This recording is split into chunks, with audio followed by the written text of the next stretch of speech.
Кечкенә чакта без Кыш бабайдан бүләк китәдек шулай бит. Менә бүгенге бүләк безгә инде Кыш бабайдан китергән бүләк кебек булды. Чөнки мин бер дә көтмәгән идем. Дөресен генә әйткәндә. Чөнки балалар белән көн саен гадәти эшләрне башкарып тордык, ди Гүзәл Гатина.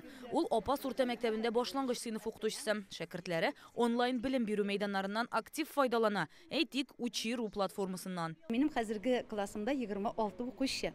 Алар менә бу платформаны шуның кадәр яраталар.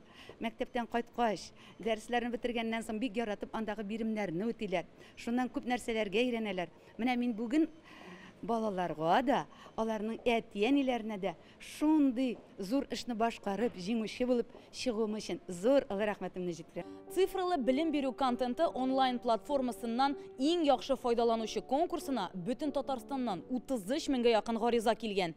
Һәм бу барлык фән мөгаллимнәреннән. Әмма җиңүчеләр 50 генә, һәм шунысы игътибарга лаек, күбесе башлангыч сыйныф укытучылары.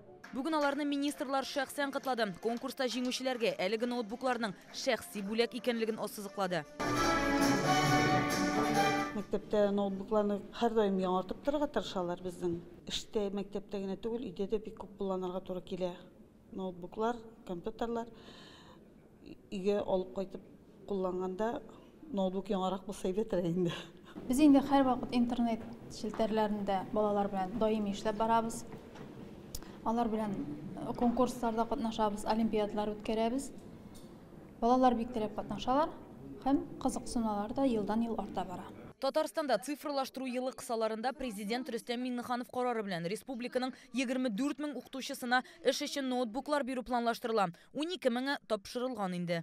Безнең процесс шундый катлаулы, ул ел яңартылып торырга тиеш. Менә 5 ел саен әкренләп яңартыла. 70%-тан артык яңартылачак менә шу вакытларда. Ничек кенә булмасын, компьютер инде ул, ноутбук инде ул. Ә менә шушы ноутбук белән кулланучы, компьютерның эчтәлеген белүче, аны дөрес итеп кулланырга өйрәтүче кеше ул укытучы. Укытучыларны котлап сүз әйткәндә республиканың цифрлаштыру министры мөгаллимнәрнең эшләрен җиңеләйтү юллары эзләнә дип белдерде. У нас стоит в планах решить вопросы, связанные с тем, чтобы Планда электрон белем бирү системасын яңа платформага күчерү, укытучыларны кагаз эше һәм хисаплардан азат итү, алар барысы да автомат рәвештә башкарылырга тиеш. Цифрлаштыру елыннан иң күп файда күрүче мөгаен мәгариф тармагы булгандыр ди министрлар. Рания Абдрахманова, Ләйсән Сәитова, Яңа гасыр каналы.